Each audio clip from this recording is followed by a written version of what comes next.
আল্লাহ রাব্বুল আলামিন বললেন, মুসলমান না হয়ে মৃত্যুবরণ করো না।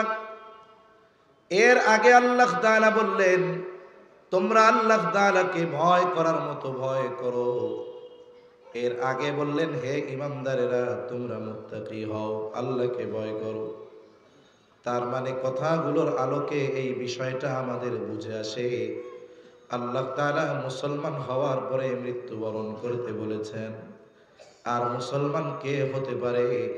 বলে, যেই মুমিন আল্লাহকে যথাযথভাবে ভয় করে, যেই মুমিন প্রকৃতপক্ষে মুত্তাকি হয়, সেই মুসলমান হতে পারে।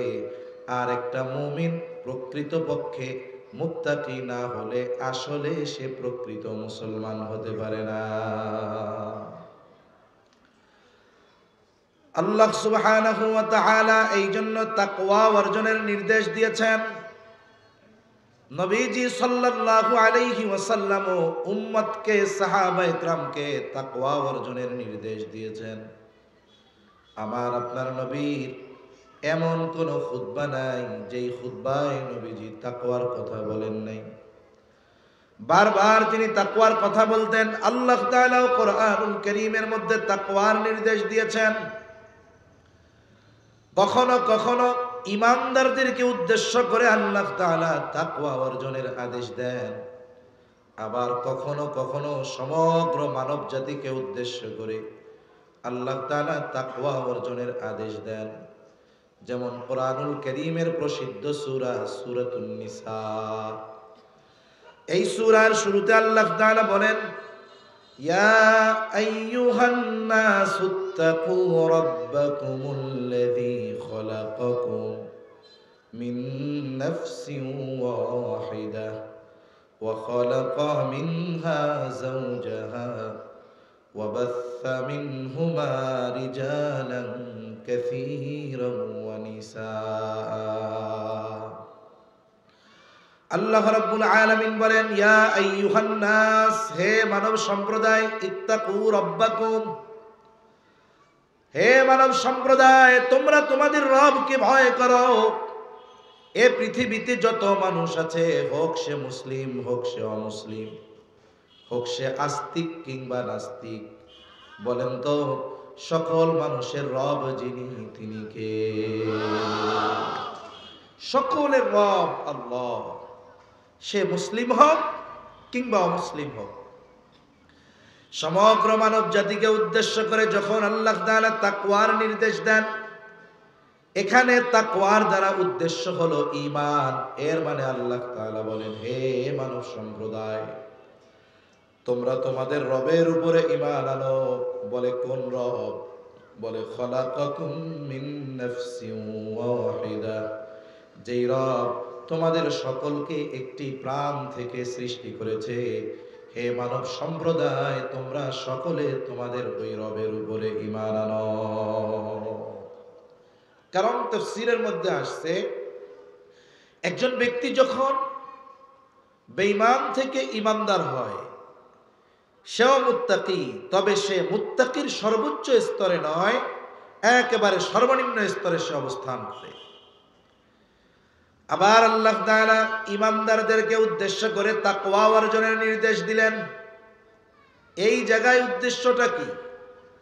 এর আগে যদি আমরা একটু বুজুর্গানে দ্বীনের কিছু কথা আপনাদেরকে একটু শোনাই, তাহলে বুঝতে সহজ হবে। আমার এমন মেধা নাই, যোগ্যতা নাই, ইলম নাই, নিজের থেকে বলার মতো কোনো কিছু নাই। বড়দের থেকে শুনি, আহলে হক উলামায়ে কেরামদের থেকে শুনি, তাদের পড়া লেখি, তাদের লেখা পড়ি, ওইগুলাই কিছু নকল করে আপনাদেরকে শোনাই। প্রথমে তাকওয়ার বিষয়টা ঈমানদারদেরকে উদ্দেশ্য করে কোন ধরনের তাকওয়ার কথা বলেছেন, উদ্দেশ্য কি আল্লাহর? প্রথমে আমাদেরকে তাকওয়ার শাব্দিক অর্থ বুঝতে হবে। যদি বুঝতে পারি, বাকি বিষয়টা বোঝাও সহজ হবে। সাধারণত কোরআনুল কারীমের মধ্যে তাকওয়া অর্থটি বেশিরভাগ সময় দুইটি অর্থে ব্যবহৃত হয়। তাকওয়া শব্দটি বেশিরভাগ সময় দুইটি অর্থে ব্যবহৃত হয়। এক নাম্বার, তাকওয়া শব্দের অর্থ হলো ভয় করা। তাকওয়া শব্দের অর্থ কি? জোরে বলেন, কথা কি বুঝেন? ঘুম আসতেছে না তো? শহরের মানুষ এত তাড়াতাড়ি ঘুম আসে হুজুর? আপনি যতই ওয়াজ করেন, আমরা 1-1:30টার আগে ঘুমাই না। তাহলে তাকওয়ার এক অর্থ ভয় করা। দেখুন, এই ভয় কিন্তু মানুষ বিভিন্ন পদ্ধতিতে বা বিভিন্ন কারণে করে। মনে করেন একটি সমাজের মানুষ একে অপরকে ভয় করার পেছনে কিছু কারণ থাকে। যেমন মানুষ সমাজের সবচাইতে খারাপ মানুষটাকে ভয় করে। আপনার আমার সমাজের সবচাইতে খারাপ মানুষটাকে আমরা কিন্তু ভয় করি। বলে সন্ত্রাসী, চাঁদাবাজ, ক্যারেক্টার খারাপ, এই ধরনের মানুষকেও মানুষ ভয় করে কি করে না? আরে সমাজের সবচাইতে বড় জালেম, ওকেও মানুষ ভয় করে। সামনাসামনি দেখা হইলে মুস্কি হাসি দিয়া সালাম দেয়, যেই পার হয়ে যায় আর আল্লাহর কাছে বলে আল্লাহ এটা মরে না কেন, মরলে ভালো হইতো। তার মানে সমাজের সবচেয়ে খারাপ মানুষকে মানুষ ভয় করে। আবার সমাজের সবচাইতে ভালো মানুষটাকেও মানুষ ভয় করে। যেই ব্যক্তি মুত্তাকি, পরহেজগার, হাজী সাহেব, নেককার মানুষ, তাকেও কিন্তু মানুষ ভয় করে। বলে অনেক সময় এমন হয়, সমাজের সবচাইতে ভালো মানুষটা আসতেছে রাস্তা দিয়া, দেখা যায় দুইজন যুবক সিগারেট খাইতেছে। যখনই দেখলো আসতেছে, আস্তে করে ফেলায় দেয়। আর একজন বলে কেন ফেলে দিলা? 20 টাকা দিয়ে কিনলাম, 2 টানও দিতে পারলাম না, ফেলাই দিলা কেন? ওই যে দেখো হাজী সাহেব আসতেছে। কেন? উনি তো নরম মানুষ, তোমারে মারবে নাকি? বলে না, উনি খুব ভালো মানুষ, তো ওনার সামনে অন্যায় করা যাবে না, ভয় লাগে। তাহলে সমাজের সবচাইতে খারাপ মানুষটাকে মানুষ ভয় করে। আবার সমাজের সবচাইতে খারাপ ভালো মানুষটাকেও মানুষ ভয় করে। খারাপ মানুষকে ভয় করে, বলে এই ভয়ের সাথে থাকে ঘৃণা। আর ভালো মানুষকে যে ভয় করে, এই ভয়ের সাথে থাকে আজমত, মোহাব্বত আর ভালোবাসা। এখানে রেসপেক্ট থাকে, সম্মান থাকে। তাহলে তাকওয়া শব্দের এক অর্থ ভয় করা। বলে বান্দা আল্লাহ তাআলাকে ভয় করবে, এই ভয়ের মধ্যে খেয়াল থাকবে আল্লাহ তাআলার আজমতের। আল্লাহ তাআলাকে ভালোবেসে বান্দা আল্লাহকে ভয় করবে। তাকওয়া শব্দের আর এক অর্থ হলো বিরত থাকা। বলে কিসের থেকে বিরত থাকা? বলে আল্লাহ তাআলা যেই বিষয় থেকে বেঁচে থাকার আদেশ দিয়েছেন, যেই বিষয়গুলো হারাম করেছেন, নিষেধ করেছেন, ওই বিষয় সমূহ থেকে বেঁচে থাকার নাম হলো তাকওয়া। এইবার যদি দুইটা শব্দের সমন্বয় আমরা ঘটাই, কি অর্থ আসে? বলে তাকওয়া শব্দের অর্থ হলো আল্লাহ তাআলাকে ভালোবেসে ভয় করে যেই ব্যক্তি আল্লাহর নিষেধ সমূহ থেকে বেঁচে থাকে, সেই ব্যক্তি হলো মুত্তাকি। আর আল্লাহকে ভালোবেসে ভয় করে নিষেধ সমূহ থেকে বেঁচে থাকার নাম হলো তাকওয়া। আর যেই মুমিন আল্লাহকে ভালোবেসে ভয় করে আল্লাহর নিষেধ সমূহ থেকে বেঁচে থাকে, ওই মুমিন হলো মুত্তাকি মুমিন। তাহলে তাকওয়া অর্জনের নির্দেশ কে দিয়েছেন? আল্লাহ তাআলার সিস্টেম অনেক সুন্দর। আল্লাহ রাব্বুল আলামিন শুধু বান্দাকে কোনো বিষয়ের আদেশ দেন এমনটা নয়, বরং আদেশ দেওয়ার সাথে সাথে আল্লাহ তাআলা ওই আদেশ বাস্তবায়নের পদ্ধতিও বলে দেয়।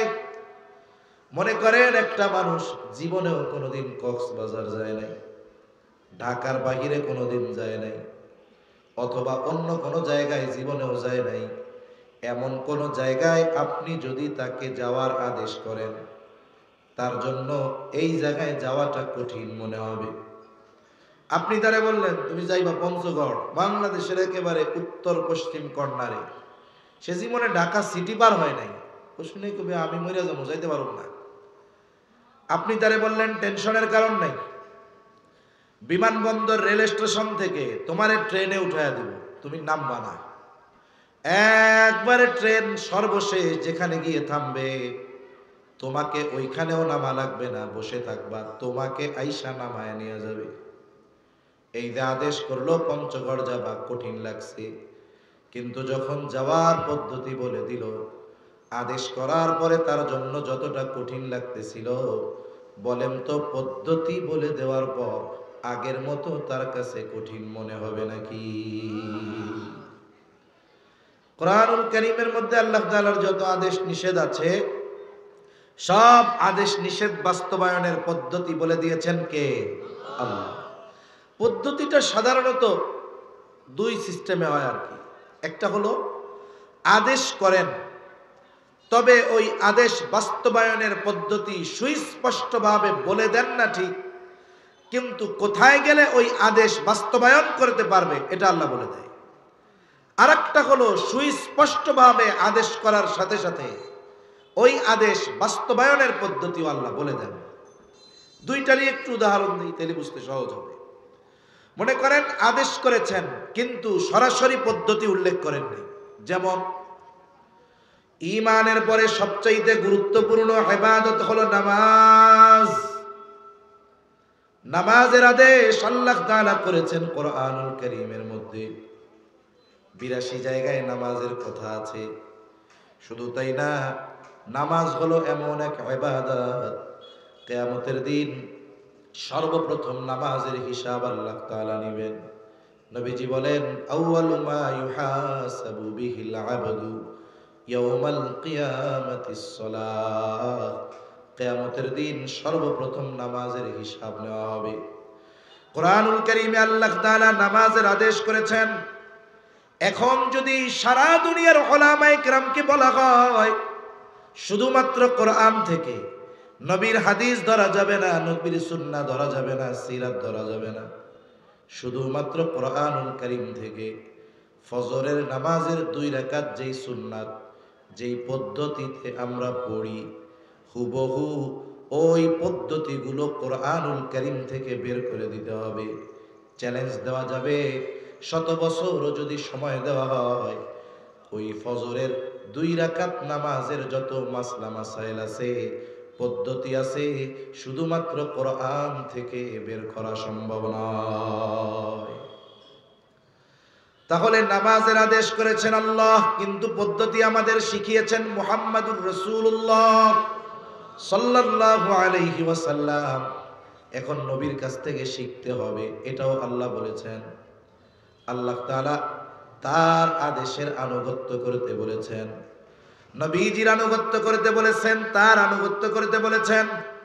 সাথে সাথে এটাও আল্লাহ তাআলা বলেছেন, ও আমার গোলামেরা, তোমরা আমার আনুগত্য কেমনে করবা? আল্লাহ তাআলা বলেন, শোনো, মাইয়ুতি'র রাসূল ফাকাদ আতা'আল্লাহ। আল্লাহ তাআলা বলে দিলেন, যে রাসূলের আনুগত্য করলো সে কেমন যেন আমারই আনুগত্য করলো।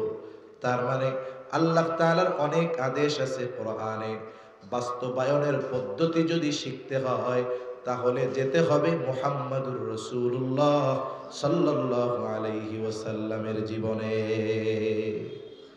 এজন্য নবী বলেন, সাল্লু কামা রাআইতুমুনি উসাল্লি। নামাজ পড়ার আদেশ করেছেন আল্লাহ, নামাজের পদ্ধতি শিখিয়েছেন মুহাম্মাদুর রাসূলুল্লাহ। এজন্য নবী বলেন, সল্লু, নামাজ পড়ো কেমনে? কামা রাআইতুমুনি উসাল্লি, যেভাবে আমাকে তোমরা নামাজ পড়তে দেখো।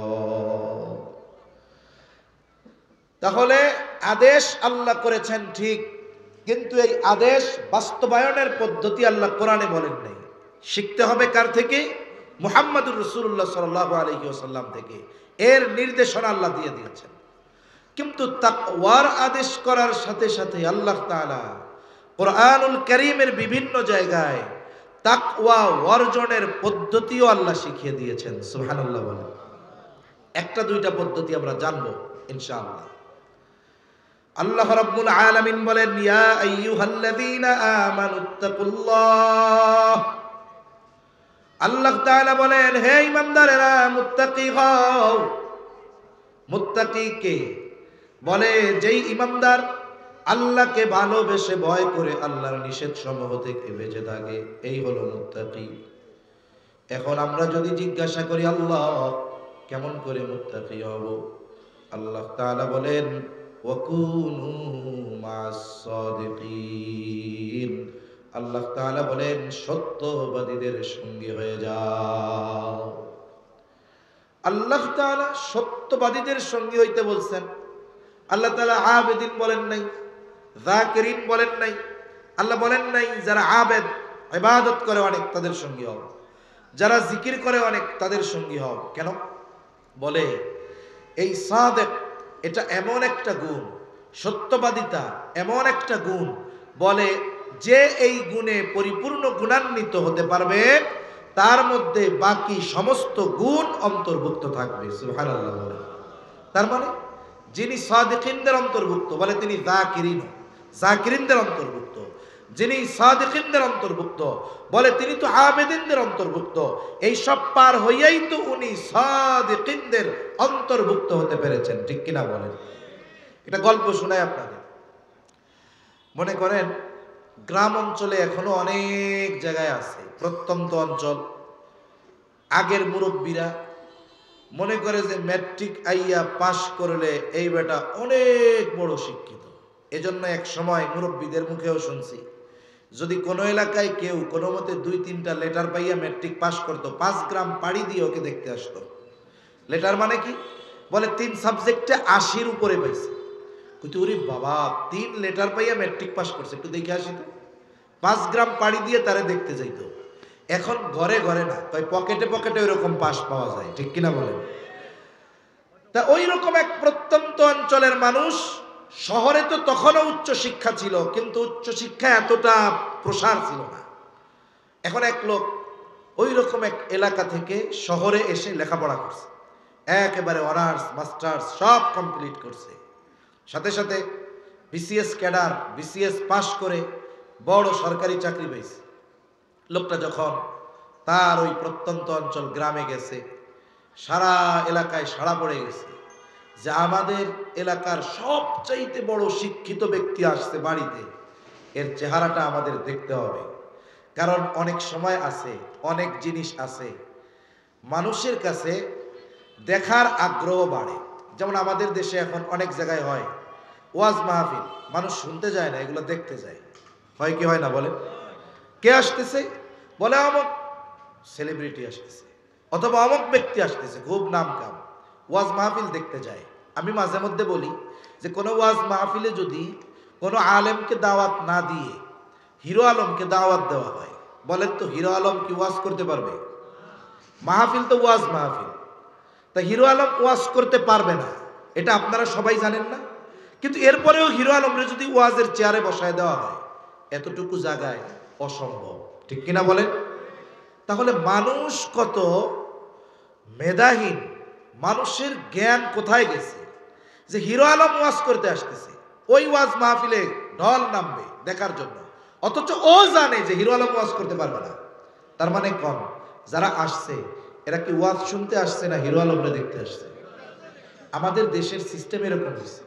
অনেক বড় বুজুর্গ মুহাদ্দিস, শেখুল হাদিস, জীবনে কোনোদিন গুনাহ করে নাই, কবিরা গুনার কাছে যায় না, জীবনে তার দ্বারা কোনোদিন অন্যের হক নষ্ট হয় নাই, এরকম মুত্তাকি বান্দা এসে বয়ান করবে, দেখবেন উনি বয়ান করবে, সামনে যে কয়জন আছে একটু পরে মাইকওয়ালা ছাড়া আর কেউ থাকবে না। আসলেই যদি শুনতে আসতো তারা, তাহলে ওনার কথাই শুনতে আসতো। এখন ওই যে ওই মানুষকে দেখার জন্য সবাই গেছে, অনেক বড় শিক্ষিত লোকজন, দেখে টেকে সবাই চলে গেছে। একজন মুরব্বী দাঁড়িয়ে আছে পাশে। কোন মুরব্বী? বলে যেই মুরব্বী লেখাপড়া বলতে বোঝে, ম্যাট্রিক আর আইএ পাস করলে অনেক বড় শিক্ষিত। এখন সবাই চলে যাওয়ার পর উনি ওই ছেলের কাছে গিয়ে জিজ্ঞাসা করে, বাবা শুনলাম তুমি অনেক বড় শিক্ষিত মানুষ, তা কি লেখাপড়া করছো তুমি? উচ্চ শিক্ষায় শিক্ষিত ব্যক্তিকে যদি জিজ্ঞাসা করেন আপনি কি লেখাপড়া করছেন, উনি কি বলবে যে আমি 1-এ ভর্তি হইলাম, তারপরে পাস কইরা 2 থেকে 3, 4, 5 এভাবে কি বলবে নাকি? সে তার উচ্চ শিক্ষার বিষয়গুলো বলবে। সে হয়তো বলবে যে চাচা আমি ঢাকা ইউনিভার্সিটিতে অনার্স করছি, ওখান থেকে মাস্টার্স কমপ্লিটও করছি, এরপরে বিসিএস দিয়েছি, সাথে সাথে অমুক সাবজেক্টের উপরে পিএইচডি করতেছি, এখন একটা গভর্নমেন্ট জব করতেছি। ও তো তার হায়ার লেভেলের শিক্ষার কথাগুলো বলবে। এখন উনিও এরকম বলছে, কিন্তু ম্যাট্রিক আর আইএ পাসের কথা কয় নাই। মুরব্বী এখন মুখের দিক তাকায় চিন্তা করে কি শিক্ষিত এটা, একটু পরে তাচ্ছিল্যর ভঙ্গিতে জিজ্ঞাসা করছে, এত কিছু পড়ছো, তুমি কি ম্যাট্রিক আইয়া পাস করছিলা?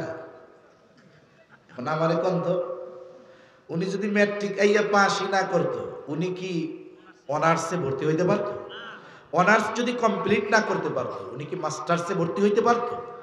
তার মানে একটা ব্যক্তির সর্বোচ্চ গুণ বা যোগ্যতা বলার দ্বারা এর নিচে যেগুলো আছে এগুলো এর মধ্যে অন্তর্ভুক্ত হয়ে যায়। যেমন মনে করেন একজন মানুষ, সে শুধুমাত্র চিনে মৌলানা সাহেবরে, কিন্তু মুফতি সাহেবরে চিনে না।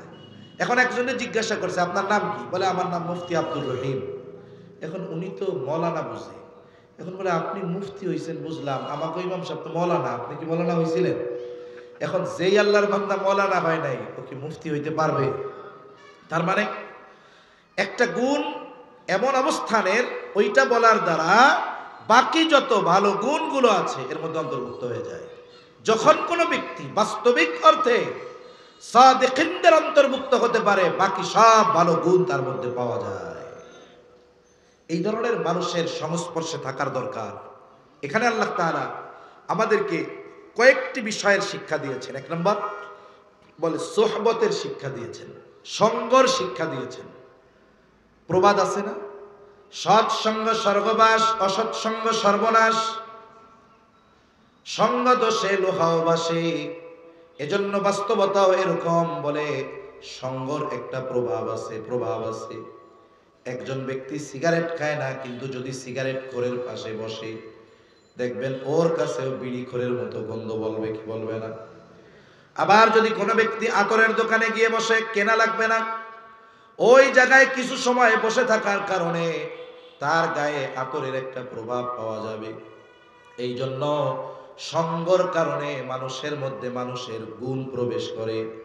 আর আমি আপনি যদি আমার আপনার গুণকে উচ্চতর করতে চাই, আমার আপনার আখলাক চরিত্রকে উন্নত করতে চাই, অবশ্যই আমার চাইতে যে ভালো, আমাকে তার সঙ্গ গ্রহণ করতে হবে। মানুষের চারিত্রিক লেভেল কেমনে বাড়ে? আপনার মনে করেন চারিত্রিক লেভেল এই জায়গায়, আপনি যদি আপনার এই চারিত্রিক লেভেল আরো বাড়াইতে চান, আরো উন্নত চরিত্রের অধিকারী হইতে চান, তাহলে আপনার চেয়ে যে এই জায়গায় চরিত্রের দিক দিয়ে ভালো, তার সাথে মিশতে হবে। তাহলে কি হবে? আপনার চরিত্র আরো উন্নত হবে। আপনি যদি মিশেন আপনার চরিত্র এই জায়গায়, আপনি যদি আপনার চেয়ে খারাপ একটার সাথে মিশেন, আস্তে আস্তে আপনার চরিত্র কি হবে? ডাউন হবে, নিচে নামবে, খারাপ হবে। এজন্য দেখেন, লোহার মধ্যে আর চম্বুকের মধ্যে, লোহার মধ্যে চম্বুকের মধ্যে যেই আকর্ষণ শক্তি বলে, লোহার মধ্যে এটা নাই, কিন্তু লোহা চম্বুকের চাইতে অনেক শক্তিশালী মজবুত একটা ধাতু। এখন যদি লোহা তার শক্তি প্রদর্শন করে এই কথা বলে, এই চম্বুক, তোর মধ্যে যেই গুণ আছে আমারে দে, নাহলে তোর পিটাই একবারে টুকরা টুকরা করে ফেলবো। লোহা যদি চম্বুকের পিটাই টুকরা টুকরা করে ফেলে, চম্বুকের গুণ লোহার মধ্যে আসবে? আসবে না। এখানে নমনীয়তার শিক্ষা দেওয়া হয়েছে। দেখুন, আমার আপনার প্রভাব প্রতিপত্তি যতই থাক না কেন, আমার আপনার ক্ষমতা, দৈহিক শক্তি, অর্থনৈতিক প্রভাব প্রতিপত্তি যতই থাক না কেন, এই সম্পদ দিয়ে মুত্তাকি হওয়া যাবে না। আমাকে যদি মুত্তাকি হতে হয়, যার মধ্যে এই গুণ আছে, সে যদি আমার চাইতে অর্থের দিক দিয়ে দুর্বল হয়, ক্ষমতার দিক দিয়েও যদি দুর্বল হয়, আমাকে তার সঙ্গ গ্রহণ করা লাগবে। এখন যদি লোহা ওই প্রভাব না খাটায়া আস্তে করে চম্বুকের সাথে লাইগা যায়, বলে 1 মাস 2 মাস যদি ওই লোহা চম্বুকের সাথে লেগে থাকে, 2 মাস পর লোহার থেকে, চম্বুক থেকে লোহাটাকে আলাদা করবেন। এইবার ওই লোহা যদি অন্য লোহার দিকে ধরা হয়, এবার সে আরেক লোহাকে আকর্ষণ করতে পারবে। বলে কেন? বলে চম্বুকের সাথে সঙ্গ দেওয়ার কারণে চম্বুকের গুণগুলো লোহার মধ্যেও ঢুকে গেছে। গ্রাম অঞ্চলে অনেক ডাক্তার আছে 5 পাস করে কি ডাক্তার হওয়া যায়? কথা বুঝেন নাই মনে হয়। যায় না। কিন্তু গ্রামে এরকম অনেক ডাক্তার আছে 5 পাস 8 ফেল। এখন ওই লোকের কাছে রুগীর অভাব নেই। কেন? বলে ও গরিবের ছেলে ছিল, লেখাপড়া করতে পারে নাই। একজন অভিজ্ঞ ডাক্তার, তার ফার্মেসি আছে, ওইখানে সে রুগী দেখে, ওনার একজন তো কম্পাউন্ডার লাগে, হেল্পার লাগে, ওরে বলছে তুই আর কি কইরা খাবি, তুই এক কাজ কর, আমার সাথে থাকবি, আমি যা বলি তুই আমার কথা শুনবি আর কি। এখন ওই ডাক্তারের সাথে থাকছে 10-12 বছর, 15 বছর। এই 15 বছর থাকতে থাকতে ওর এমন অভিজ্ঞতা হয়ে গেছে যে ওই রুগী দেখার সময় ও পাশে বসে থাকতো। এখন ওই ডাক্তার গেছে মইরা, ডাক্তার মারা যাওয়ার পরে এখন ওই ফার্মেসির দায়িত্ব ওর হাতে। রুগী আসে, ও ওষুধ লিখে দেয়, রুগী ভালো হয়ে যায়। আবার শহর থেকে MBBS কমপ্লিট করে এক ছেলে গেছে ডাক্তার এলাকায়, রুগী দেখে কিন্তু রোগ নির্ণয় করতে পারে না। এখন লাস্টে কি কয়, কি ডাক্তার শহরের থেকে লেখাপড়া করে আইছে, ওর চাইতে আমাকে অমুক ডাক্তার কত ভালো, বলে কি বলে না। এই যে দেখুন, একটা মানুষ 8 পাস করে নাই, কিন্তু তার সোহবতের কারণে তার এক্সপিরিয়েন্স, অভিজ্ঞতা কোথায় গেছে, বলে কাগজে কলমে সার্টিফিকেট অর্জন করা একজন ডাক্তার মানুষের কাছে মূল্যহীন, ওর চাইতে আমাকে ওই ডাক্তার আরো ভালো। এই যে আস্থা অর্জন সে করলো, বলে কাগজ কলমের সার্টিফিকেটের জোরে নয়, বলে সোহবতের জোরে, সংস্পর্শতার জোরে, ঠিক কিনা বলে। এজন্য আমরা যদি ভালো মানুষের সঙ্গ গ্রহণ করি, আমার জীবনটা ভালো হবে। এমনি যুবক ভাই যারা আছেন, জীবনে চলতে ফিরতে স্কুল কলেজ ভার্সিটি কর্মক্ষেত্র সব জায়গায় বন্ধু হয়, হয়েই যায়, কিন্তু আপনি বন্ধু নির্ণয়ে এতটুকু দেখবেন যে আপনি যেখানেই যাবেন বন্ধু বানাবেন নামাজিকে, তাহলে কি হবে, ওই বন্ধু নামাজে যাওয়ার সময় আপনাকে ডাইকা নিয়ে যাবে। বন্ধু যদি ভালো বানান, ওই বন্ধু আপনাকে জান্নাতের পথে নিবে। আর যদি আপনার বন্ধুত্ব হয় এমন কারো সাথে যে পাপাচার অনাচারের সাথে লিপ্ত, তাহলে একটা সময় সেও আপনাকে জাহান্নামের পথের প্রতীক বানাবে, ঠিক কিনা বলে। তাহলে 1 নাম্বার, আমরা ভালো মানুষের সঙ্গ গ্রহণ করব। 2 নাম্বার পদ্ধতিটা বলি, আল্লাহ রাব্বুল আলামিন বলেন, ইয়া আইয়ুহাল্লাযীনা আমানুত্তাকুল্লাহ। আল্লাহ তাআলা বলেন, হে ঈমানদারেরা, তোমরা আল্লাহ তাআলাকে ভয় করো। আমরা জিজ্ঞাসা করলাম, আল্লাহ কেমন করে ভয় করব, কেমন করে মুত্তাকি হব? আল্লাহ তাআলা বলেন, ওয়াল তানজুর নাফসুম মা কদ্দামাত লিগাদ। আল্লাহ তাআলা বলেন, তুমি নিজের দিকে নজর দাও, আগামীর জন্য তুমি কি প্রেরণ করেছ। আগামী মানে ভবিষ্যৎ, আগামী মানে কি, জোরে বলেন। সজাগ আছেন? তাকবীর দেন, নারায়ে তাকবীর, নারায়ে তাকবীর। আমরা এই 2টা পদ্ধতি জানি, এরপরে বেশি লম্বা করব না ইনশাআল্লাহ। আগামী মানে কি, জোরে বলেন। প্রত্যেকটা আগামী ভবিষ্যৎ। তার মানে আল্লাহ বললেন, নিজের দিকে নজর দাও, ভবিষ্যতের জন্য কি প্রেরণ করতেছ। এখন এই ভবিষ্যৎ, একটা তো অনিশ্চিত আর একটা হলো সুনিশ্চিত। বলে অনিশ্চিত ভবিষ্যৎ কোনটা? বলে দুনিয়ার হায়াতটাই অনিশ্চিত ভবিষ্যৎ। আমার আপনার মরণ কোন সময় আসবে, এই মরণ আসার সুনিশ্চিত সময় কারো জানা আছে? সময় সুনিশ্চিত আছে, তবে আমাদের কাছে সেটা সুনিশ্চিত নয়। অথচ দেখুন, এই অনিশ্চিত আগামীতে ভালো থাকার জন্য আমাদের কত পেরেশানি, কত টেনশন, কত চিন্তা। সরকারি চাকরি করে যারা, তাদের দিয়েই উপমা দেয়। মনে করেন এক ছেলে 20 বছর বয়সে সরকারি চাকরিতে ঢুকছে।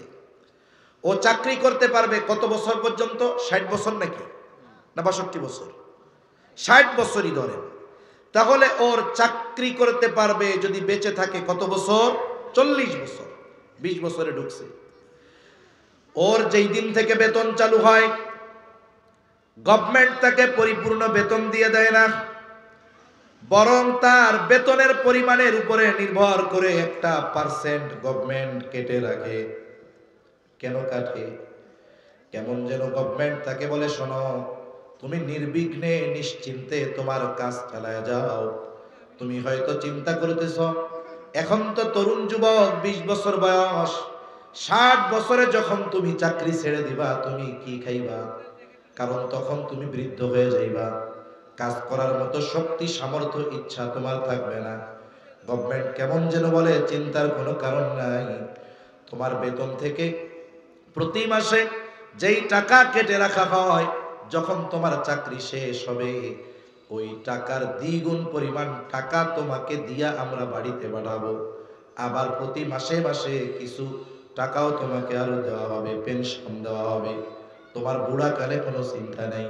তার মানে 60 বছর বয়সের পরে মোটা অঙ্কের টাকা দিবে, যাতে সে বসে বসে খেতে পারে, চলতে পারে। চিন্তা করে দেখেন, এই যে ভবিষ্যতের জন্য টাকা জমানো হচ্ছে, যেটা 60 বছর পরে তাকে দেওয়া হবে, বলেন তো এই ভবিষ্যৎ অনিশ্চিত না সুনিশ্চিত? এই লোক 60 বছর বাঁচবে, কোনো গ্যারান্টি আছে?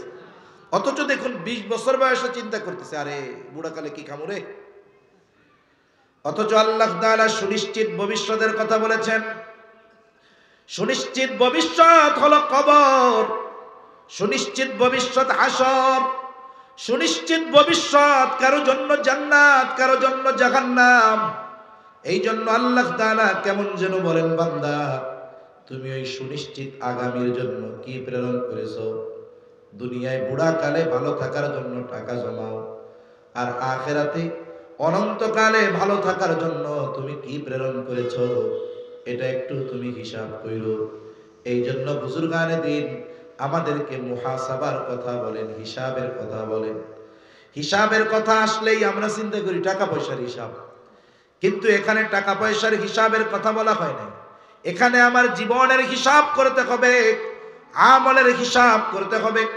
দেখুন, আপনাদের এই এলাকা সহ গোটা বাংলাদেশের বড় বড় বাজারে অনেক বড় বড় ব্যবসায়ী আছে।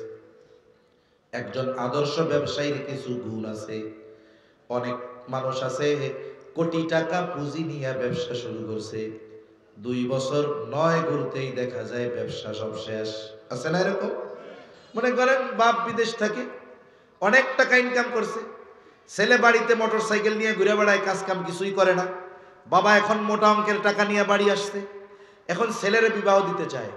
এখন বেকার ছেলেকেও বিবাহ দিবে না, ছেলে চাকরির জন্য আনফিট, লেখাপড়াই তো করে নাই।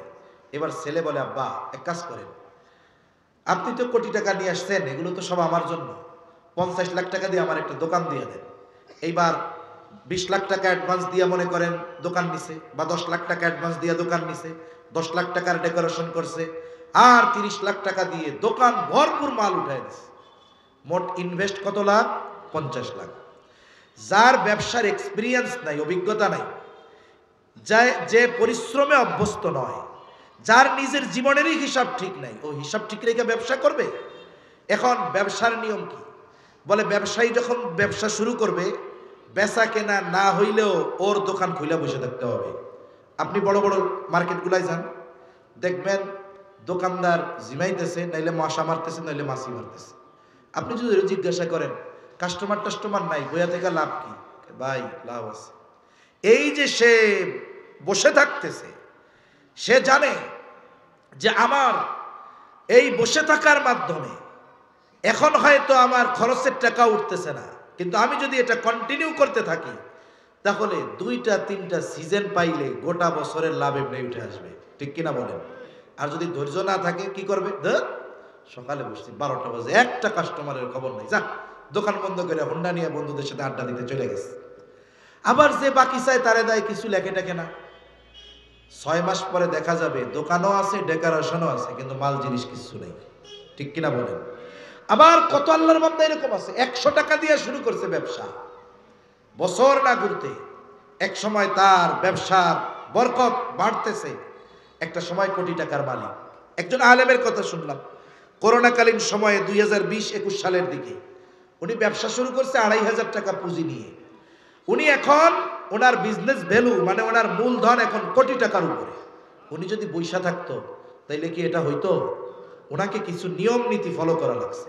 এই যে বড় বড় বাজারে যে দোকানদারগুলো, সফল ব্যবসায়ীগুলো, যারা জিরো থেকে হিরো হয়েছে, এই মানুষগুলো কিছু নিয়ম ফলো করে, যার কারণে এরা সফল ব্যবসায়ী। এরা কি করবে? মার্কেট বন্ধ হবে 10টায়, দোকান বন্ধ হবে বা বাজার বন্ধ হবে 10টায়, 9টায় দোকানের শাটার নামায় দেবে। ভেতরে বসে কি করবে? এই দিনের হিসাব করবে, সারা দিনের।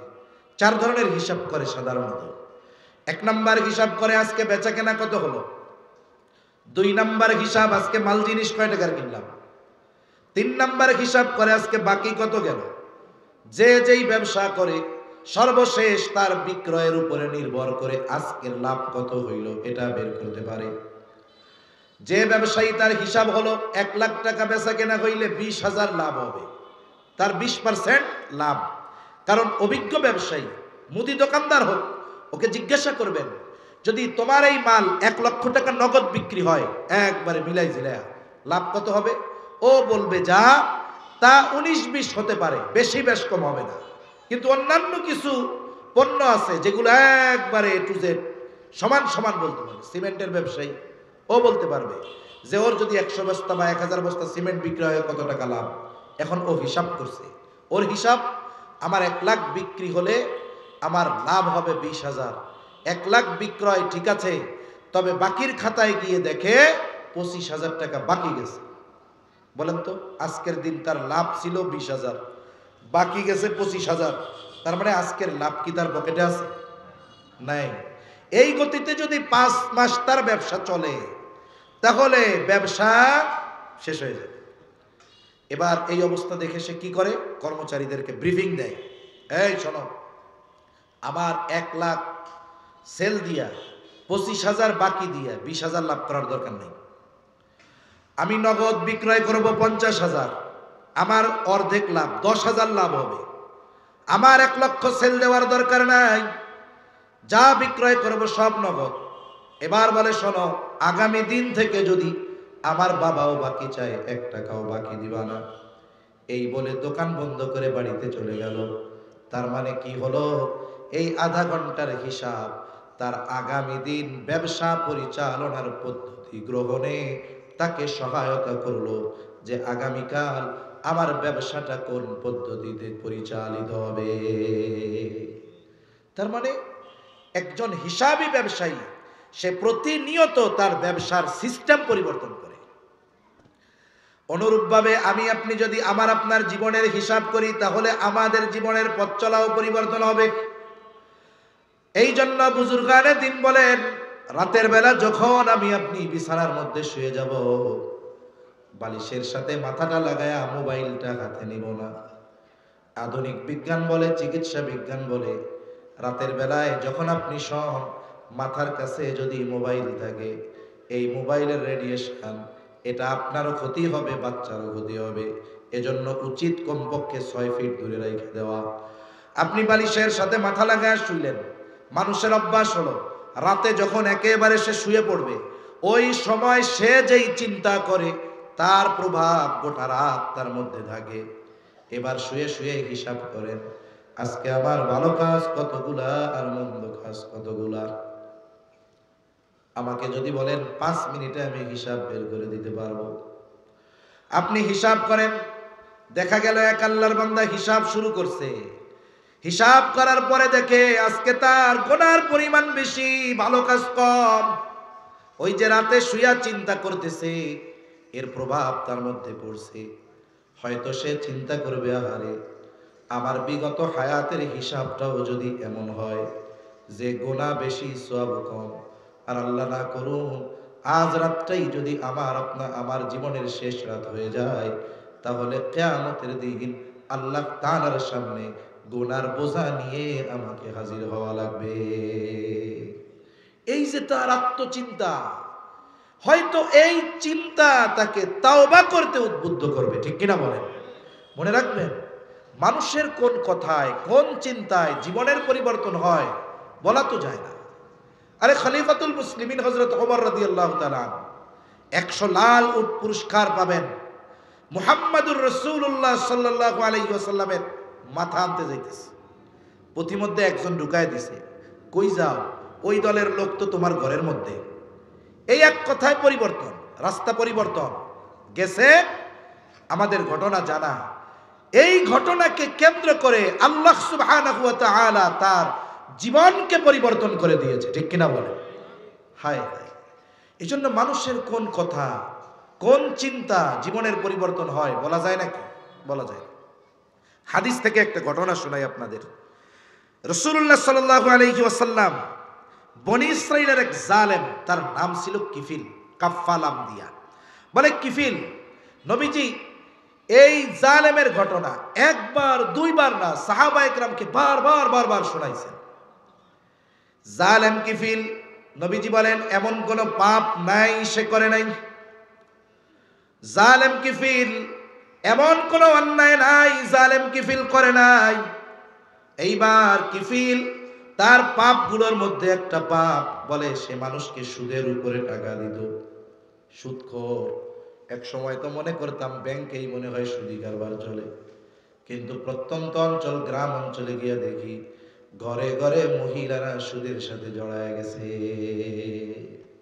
এনজিওরা যেটা চাইছিল মোটামুটি ওরা সফল হয়ে যাইতেছে। কিফিলের কাছে একজন বিধবা মহিলা আসছে, এসে বলে, কিফিল, আমার কিছু টাকা প্রয়োজন, আমারে কিছু টাকা ধার দাও। মনে রাখবেন, যারা সুদখোর আল্লাহ রাব্বুল আলামিন তাদের হৃদয়কে কঠোর বানায় দেয়। মানুষের বিপদে তাদের দিল নরম হয় না। অনেক ক্ষেত্রে এমনটা হয়, সুদখোরের কাছে গিয়া কেউ যদি 1000 টাকা ধার চায়, যে সকালে চাইলেও বিকালে দিয়ে দিব, দিবে না। এমন ভাব করবে, আপনার মন চাইবে পকেটে যদি আপনার কিছু থাকে ওরে আরো দিয়ে দিলে ভালো হইতো। আর একজনকে আর এক পাশ দিয়ে পাঠাবেন সুদে টাকা নিতে, যে বলবে, ভাই আমার 10,000 টাকা দাও। গ্রাম অঞ্চলে কি কয়, কয় হাটে হাটে লাভ, 1000-100। ও কোমরের গোসা খুইলা এক বান্ডিল দিয়া কইব আরো কত লাগবে কো। অথচ বিপদে পড়ে কেউ যদি কয়েক ঘন্টার জন্য ওর কাছে সাহায্য চায়, ও দিবে না। কিফিলের কাছে মহিলা বলতেছে, আমি বড় মুসিবতে পড়েছি, আমারে কিছু টাকা ধার দাও।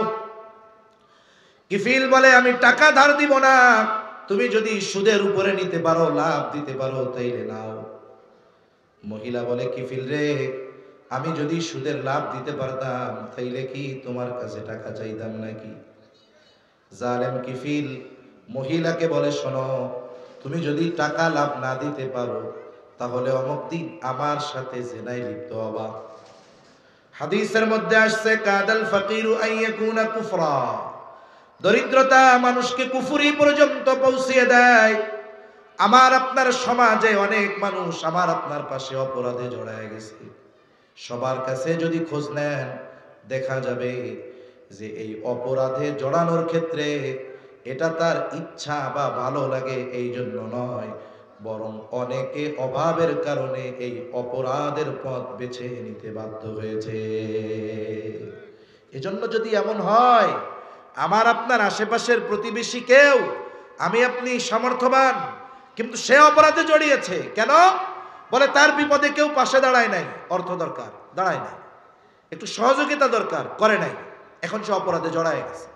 কিয়ামতের দিন ও একা অপরাধীর কাঠগড়ায় দাঁড়াবে না, বরং তার সচ্ছল প্রতিবেশীদেরকেও অপরাধীর কাঠগড়ায় দাঁড়ানো লাগবে। কবিতাও ছিল এক সময় একটা হাদিসের মর্ম কথা দিয়ে। হাসরের মাঠে আল্লাহ তাআলা বলবে, আমি ক্ষুধার্ত ছিলাম বান্দা, তুমি আমারে খাবার দাও নাই। আমি পিপাসিত ছিলাম, আমাকে পানি পান করাও নাই। আমি অসুস্থ ছিলাম, সেবা শুশ্রূষা করো নাই। বান্দা বলবে, আল্লাহ আপনার তো এগুলোর কোনো প্রয়োজন নাই। আল্লাহ তাআলা তখন বলবে, বান্দা তোমার প্রতিবেশী অভুক্ত ছিল, তুমি তাকে খানা খাওয়াও নাই। যদি খানা খাওয়াইতা আমি সেটা পেয়ে যাইতাম। অসুস্থ ছিল, সেবা শুশ্রূষা করো নাই। পিপাসিত ছিল, পানি পান করাও নাই। তার মানে অপরাধে কেউ, সবাই সাধে অপরাধে জড়ায় না, অনেক সময় অভাবের কারণে অপরাধে জড়ায়। মহিলার টাকাটা প্রয়োজন, কিফিলের শর্তে সে রাজি হয়ে গেল। হাদিসের মধ্যে আসছে 60 দিরহাম মহিলাকে কিফিল দিয়েছে। যথা সময়ে নির্ধারিত দিনে জালেম কিফিল মহিলার বাড়িতে হাজির। জালেম কিফিল জিনা করার জন্য প্রস্তুত, আর মহিলা কাঁপতেছে আর থরথর করে কাঁপতেছে। একজন গেছে আনন্দ করার জন্য, আর একজনের অবস্থা এরকম। এইবার কিফিল বলে, মহিলা কাঁদো কেন, কাঁপো কেন? আমি কি তোমাকে জোর জবরদস্তি করেছি নাকি? তুমি তো নিজে শর্তে রাজি হইছো। এবার মহিলা বলে, কিফিল আমি আমার গোটা হায়াতে এই অন্যায়ের সাথে জড়াই নাই, আমি কোনোদিন জেনায় লিপ্ত হই নাই রে কিফিল। তবে কেন তুমি রাজি হইছো? বলে, অভাবের কারণে। আমার তো ভয় হয় তোমার সাথে জেনা করবার পর আমি যদি মারা যাই, আল্লাহ তাআলার সামনে একজন জেনাকারিনী হিসেবে উপস্থিত হওয়া লাগবে। তাইলে তুমি কান্না করো, কাঁপো আল্লাহর ভয়ে। বলে হ্যাঁ। এতটুকু কথা জালেম কিফিলের জীবন পরিবর্তনের কারণ হয়ে গেছে। এই কথাটা তার কর্ণকুহর দিয়ে ঢুকে হৃদয়ে পৌঁছায় গেছে। হয়তো সে চিন্তা করছে, আহারে এই মহিলা অভাবের কারণে একটা পাপ করতে বাধ্য হচ্ছে, করে নাই এখনো, এর যদি এত ভয়, আমি তো এমন কোনো পাপ নাই, বাধ্যই নাই, আমার অবস্থা কি হবে। এইবার জালেম কিফিল উঠে গেল। জালেম কিফিল পোশাক পরিধান করে আর বলে, ও মহিলা যাও, 60 দিরহাম তোমাকে আমি সাদকা করে দিলাম, মাফ করে দিলাম। আর শুনে নাও, আজকে থেকে আমি আল্লাহ তাআলার সাথে আর কোনো নাফরমানি করব না। খালেস তওবা কইরা কিফিল বাড়ি চলে গেল। কিফিল বাড়িতে চলে গেছে। ঘটনাক্রমে রাতের বেলায় কিফিল মারা গেল। কিফিলের তওবার খবর তো কেউ জানে না। জালেম কিফিল মারা গেছে, মানুষেরা আনন্দিত।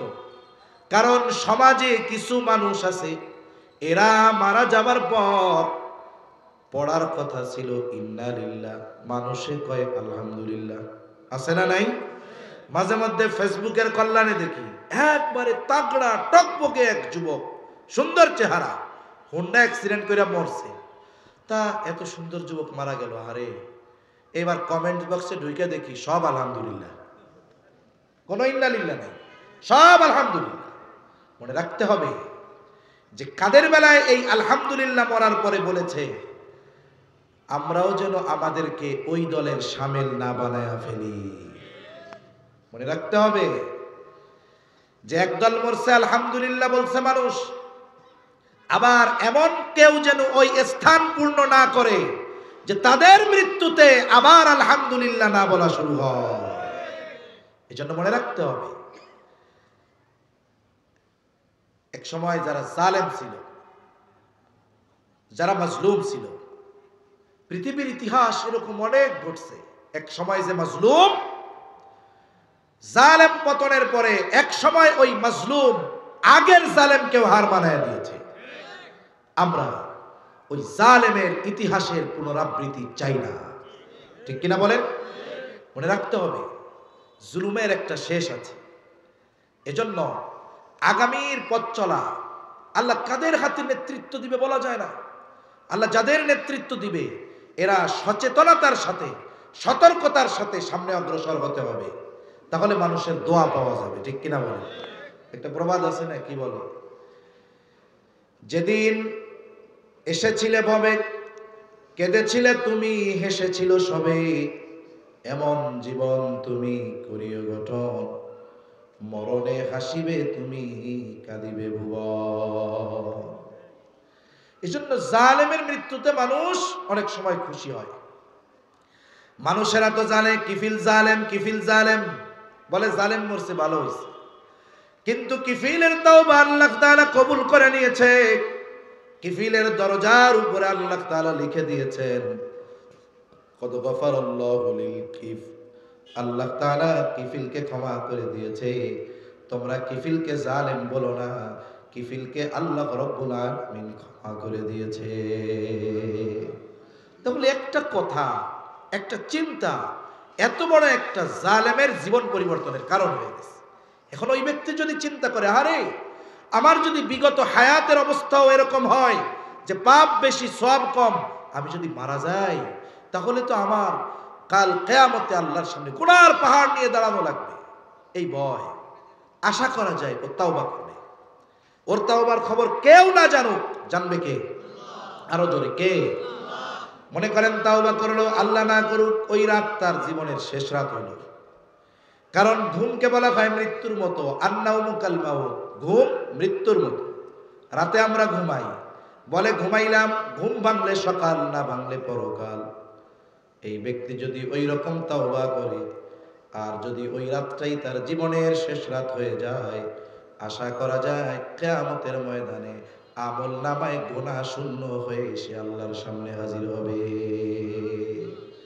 এজন্য আমরা যদি দৈনন্দিন হিসাব করি যে আজকে আমার অবস্থা কি, আমার আজকে সওয়াব বেশি না গুনাহ বেশি, এই হিসাব যদি আমি আপনি দৈনন্দিন করতে পারি, আশা করা যায় এক সময় আমার আপনার জীবনটা গুনাহ মুক্ত জীবন হিসাবে প্রতিষ্ঠিত হবে। আর আল্লাহর হুকুম মানলো, গুনাহ করলো না, এটাই তো মুত্তাকি, ঠিক কিনা বলেন? তাহলে দুইটা পদ্ধতি আমরা জানলাম, একটা হলো ভালো মানুষের সঙ্গ, আর একটা বলে নিজের কর্মের হিসাব দৈনন্দিন করা। এখন আমরা যদি মুত্তাকি হই, শুধু আখিরাতের লাভ না, দুনিয়ার লাভ আছে না নাই? দুনিয়ার লাভটাই শুনি। দুনিয়ার লাভ কি?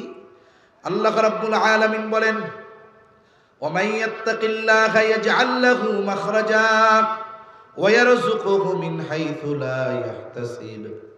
মানুষ যদি দুইটা বিষয়ের নিশ্চয়তা পেয়ে যায়, এক নাম্বার বিপদ আপদ মুসিবত যদি আসে, ওই বিপদ থেকে উত্তরণের পথ। দুই নাম্বার রিজিকের নিশ্চয়তা যদি পেয়ে যায়, জীবন উপকরণ, তার মানে দুনিয়ায় চলতে যতটুকু রিস্ক দরকার, এর নিশ্চয়তা যদি কোনো ব্যক্তি পেয়ে যায়, বলেন তো তার আর কোনো টেনশন আছে নাকি? আল্লাহ তাআলা বলেন মুত্তাকি যে, তার জন্য আল্লাহর ঘোষণা, ইয়াজআল লাহু মাখরাজা, যখন সে কোনো বিপদ আপদ মুসিবতে পড়বে, ওই বিপদ থেকে বের হওয়ার রাস্তা তার জন্য বাতায় দিবেন কে? ওয়া ইয়ারযুকুহু মিন হাইথু লা ইয়াহতাসিব। আল্লাহ তাআলা বলেন ওই মুত্তাকির জন্য এমন জায়গা থেকে রিজিকের ব্যবস্থা করা হবে যে সেটা সে কল্পনাও করতে পারবে না। আখিরাতের তো অফুরন্ত সম্মান এই মুত্তাকির জন্য রয়েছে। এখন বলেন, আমরা যদি মুত্তাকি হই তাহলে আমাদের লাভ আছে না নাই? আল্লাহ তাআলাও রেড অ্যালার্ট দিয়ে দিয়েছেন, খবরদার মুসলমান না হয়ে মৃত্যুবরণ করো না। আর আমরা আল্লাহকে ভয় করব না, আর আল্লাহর নিষেধ সমূহ থেকে বাঁচব না, আর মুত্তাকি হওয়া যাবে, এটা কখনোই সম্ভব নয়। এজন্য দুইটা কাজ আমরা করব। এক নাম্বার, ভালো মানুষের সঙ্গ গ্রহণ করব। দুই নাম্বার, আমরা আমাদের জীবনের হিসাব করব তো ইনশাআল্লাহ। আল্লাহ তাআলা তৌফিক দান করেন, সকলে বলি আমিন। হাদিসে আর দুইটা কথা একটু শেষ করে দেই।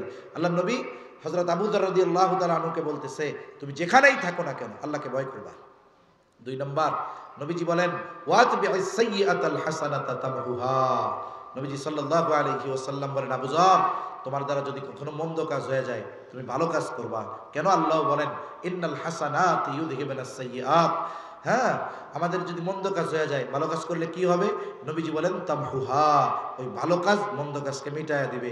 এরপরে নবী বলেন ওয়াখালিকিন নাসা বিখুলুকিন হাসানিন, মানুষের সাথে সদাচরণ করবা। এটা ব্যাপক অর্থবোধক একটা শব্দ। সদাচরণ কি? বলে যেই মানুষ আমার কাছে যেই রকম হক পায়, ওই মানুষের ওই হক আদায় করার নাম সদাচরণ। যেমন একজন অপরিচিত মানুষ, সেও আমার কাছে হক পায়। একজন অমুসলিম, সেও আমার কাছে হক পায়। আমার একজন ছোট, সেও আমার কাছে হক পায়। আছে না নাই? সবার প্রতি সবার হক আছে। যে মানুষের হক, যে যেরকম প্রাপ্য, যে এই হক যথাযথভাবে আদায় করে, বলে এই ব্যক্তি হলো সদাচরণকারী। আল্লাহ সুবহানাহু ওয়া তাআলা আমাদের সকলকে প্রকৃত মুত্তাকি হওয়ার তৌফিক দান করেন, বলি আমিন। ওয়া আখিরু দাওয়ানা আনিল হামদুলিল্লাহি রাব্বিল আলামিন।